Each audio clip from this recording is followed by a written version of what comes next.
সবাইকে নমস্কার জানিয়ে বলছি, প্লিজ দয়া করে কেউ কাউন্টিং এজেন্টরা এবং প্রার্থী ক্যান্ডিডেটরা তারা ভোটিং এলাকা ছেড়ে আসবেন না। স্ট্রং রুমে যেখানে কাউন্টিং হচ্ছে, মানে সেন্টারে, সেখান ছেড়ে কেউ আসবেন না। এটা বিজেপির প্ল্যান। প্রথম 2-3 রাউন্ডে আমি কালকে থেকেই বলছি যে ওদেরগুলো আগে দেখাবে, আমাদেরগুলো পরে দেখাবে।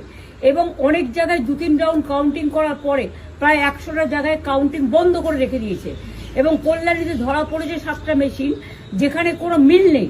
এটা টোটাল ফোর্সফুলি সেন্ট্রাল ফোর্সকে দিয়ে চারিদিকে তৃণমূল কংগ্রেসের উপর অত্যাচার করছে, অফিস ভাঙছে, জোর করে দখল করছে। এসআইআর নামে আপনারা দেখেছেন ভোট লুট করেছে যাতে যে সিটগুলো জিততে পারে।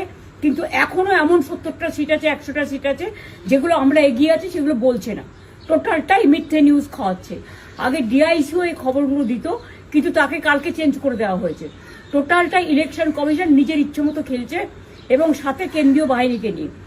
এবং আমাদের পুলিশরা টোটাল মাথা নত করে কেন্দ্রীয় বাহিনীর আন্ডারে কাজ করছে। সুতরাং আমি আমাদের কাউন্টিং এজেন্টদের, আমাদের সমস্ত পার্টির কর্মীদের বলবো, অত মন খারাপ করার কারণ নেই। আমি বলেছিলাম সূর্যাস্ত পরে আপনারা জিতবেন। 3 রাউন্ড 4 রাউন্ড কাউন্ট হলেও এটা 14 রাউন্ড থেকে 18 রাউন্ড কাউন্ট হয়, তখন আপনারা জিতবেন। Wait and see, watch. আমরা সবাই আপনাদের সাথে আছি, আপনারা কেউ ভয় পাবেন না, নিশ্চিন্তে থাকুন। আমরা বাঘের বাচ্চার মতো লড়াই করে যাবো।